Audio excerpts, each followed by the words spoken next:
Bonjour à tous et bienvenue dans cette petite vidéo qui sera consacrée aux équations différentielles linéaires du premier ordre. Alors dans cette vidéo, je vais commencer par vous montrer une des méthodes de résolution possibles qui est celle du facteur intégrant. Et puis on va voir ensuite comment cette méthode elle fonctionne facilement pas à pas. Et puis je terminerai par vous montrer deux petits exemples. Alors, pour la méthode du facteur intégrant, il faut déjà savoir ce qu'on entend par une équation différentielle linéaire. Alors, il s'agit en fait d'une équation différentielle que l'on peut écrire après simplification sous cette forme-là. Donc, on aura y' tout seul plus une fonction en x qui multiplie y, et tout ça, c'est égal à une autre fonction en x. Donc, tout ce qu'on a là, c'est bien une équation différentielle linéaire du premier ordre. Et puis cette équation, elle va avoir une solution générale qui peut être établie au moyen de la méthode du facteur intégrant. Alors la solution, c'est la suivante. Elle se note comme ceci avec mu de x ici, qui est en fait tout ça, qui est en fait le facteur intégrant. Donc comme ça paraît super compliqué à première vue, vu qu'on voit déjà que là, on va avoir une primitive, donc ici on a une primitive, à l'intérieur d'une autre primitive. Donc ça paraît hyper compliqué, mais en soi la méthode, on verra qu'elle n'est pas très difficile si on va pas à pas. Alors la méthode, c'est ce qu'on va voir maintenant. Alors déjà, on a notre équation différentielle linéaire du premier ordre qui est ici. Donc je rappelle, on a y' tout seul, plus une fonction en x qui multiplie y, et ça c'est égal à une autre fonction en x.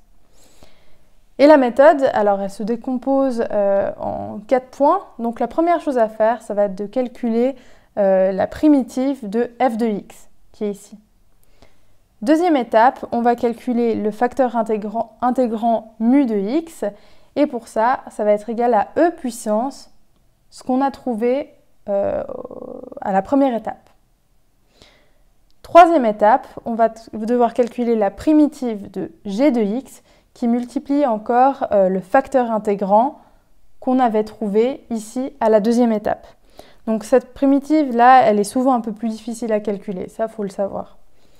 Et puis dernière étape, pour trouver la solution générale, on va devoir faire e puissance moins le résultat qu'on a trouvé au point 1, et on multiplie encore par le résultat qu'on a trouvé au point 3, et on rajoute encore la constante. Donc vraiment ici, on n'aura pas besoin de se préoccuper de la constante tout au long du calcul, on devra juste la mettre à l'étape 4. Alors pour le premier exemple, il va falloir résoudre l'équation différentielle linéaire du premier ordre, y' plus y égale 1. Alors c'est vraiment l'équation différentielle linéaire la plus simple possible, et elle pourrait même être traitée par la méthode de séparation des variables.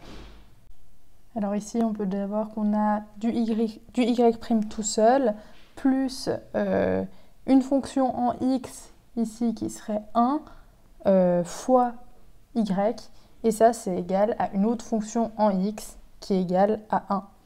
Du coup, dans notre cas, on aurait que f de x, c'est égal à 1, c'est ce qui vient en fait devant le y, et on aurait g de x, qui est égal à 1 également, qui est le 1 ici. Donc pour résoudre tout ça, on va effectuer les étapes qu'on a regardées juste avant. Donc la première étape, ça va être de faire la primitive de f de x. Donc ici, la primitive de f de x, c'est la primitive de 1.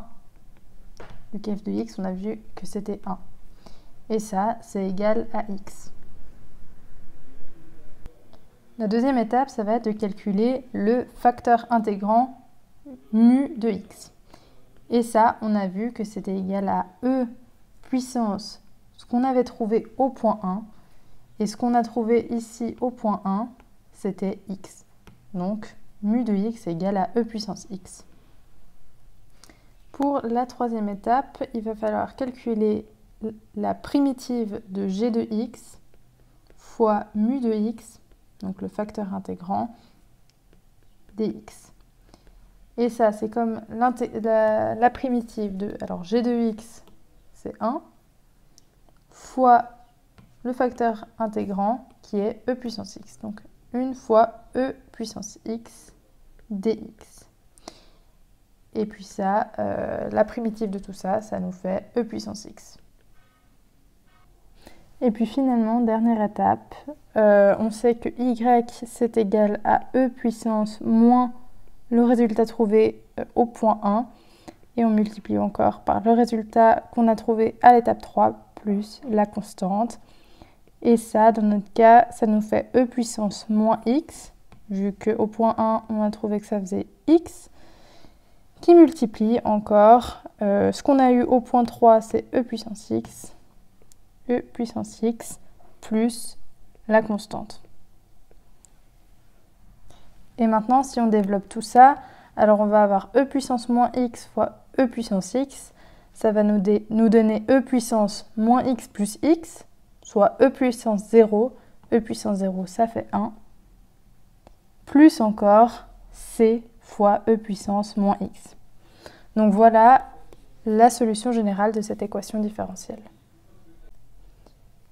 Ensuite, deuxième exemple, il va falloir ici résoudre l'équation suivante. Donc x fois y' moins 2y plus x égale 0. Alors là, déjà, la première chose qu'on va faire, c'est qu'on va commencer par diviser par x chaque membre. Du coup, xy' divisé par x, il nous reste y' moins 2 sur x fois y plus x divisé par x, ça nous fait 1. Et ça, c'est égal à 0. Et puis après, ce qu'on va faire, c'est qu'on va mettre le 1 de l'autre côté. Du coup, ça nous donne y' moins 2 sur x fois y est égal à moins 1. Et puis là, si on regarde bien, on se retrouve bien avec du y' moins une fonction en x fois y, et c'est égal à une autre fonction en x. Du coup, on a ici que f de x, c'est égal à moins 2 sur x. Et puis, on a que g de x est égal à moins 1. Et puis maintenant, on va faire les 4 étapes comme on a fait pour l'exemple 1. Donc la première, on va devoir faire la primitive de f de x dx. Ici, la primitive de moins 2 sur x, ça nous donne moins 2 log naturel de x en valeur absolue.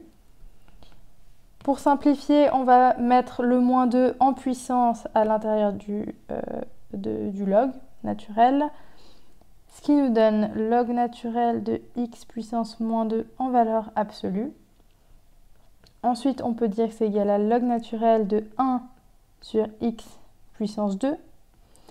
Et puis ici, vu que le contenu est forcément positif, vu que x puissance 2 est forcément positif, eh ben, on peut enlever les valeurs absolues en disant que c'est tout simplement le log naturel de 1 sur x carré. La deuxième étape, ça va être de calculer le facteur intégrant, donc mu de x. Et ça, on se rappelle que c'était égal à e puissance, ce qu'on avait trouvé au point 1. Du coup, ce qu'on a trouvé au point 1, c'est log naturel de 1 sur x carré. Du coup, ça nous fait e puissance ln de 1 sur x carré. Et on se rappelle qu'il y a une compensation entre e et le log naturel.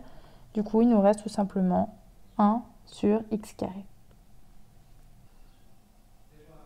Troisième étape, on va calculer la primitive de g de x qui multiplie le vecteur intégrant mu de x. Alors ça, c'est la primitive. Alors g de x, c'est moins 1 qui multiplie 1 sur x carré. Du coup, moins 1 sur x carré dx. Et si on fait le calcul, ça nous donne 1 sur x. Et enfin, la dernière étape, on trouve y en disant que c'est égal à e puissance moins la réponse qu'on avait à l'étape 1. Et on multiplie encore par ce qu'on a eu à l'étape 3 plus la constante. Donc dans notre cas, c'est égal à e puissance moins Alors, ce qu'on a eu à l'étape 1, c'était log naturel de 1 sur x carré. Donc, moins log naturel de 1 sur x carré. Et on multiplie encore par ce qu'on a eu en 3, donc 1 sur x plus c. Maintenant, ce qu'on va faire, c'est que le moins qui est ici devant le log, on va pouvoir le passer en puissance à l'intérieur du log. Ce qui va nous donner e puissance ln, du coup de 1 puissance moins 1 sur x carré puissance moins 1, ce qui nous donne 1 sur x puissance moins 2, soit x carré.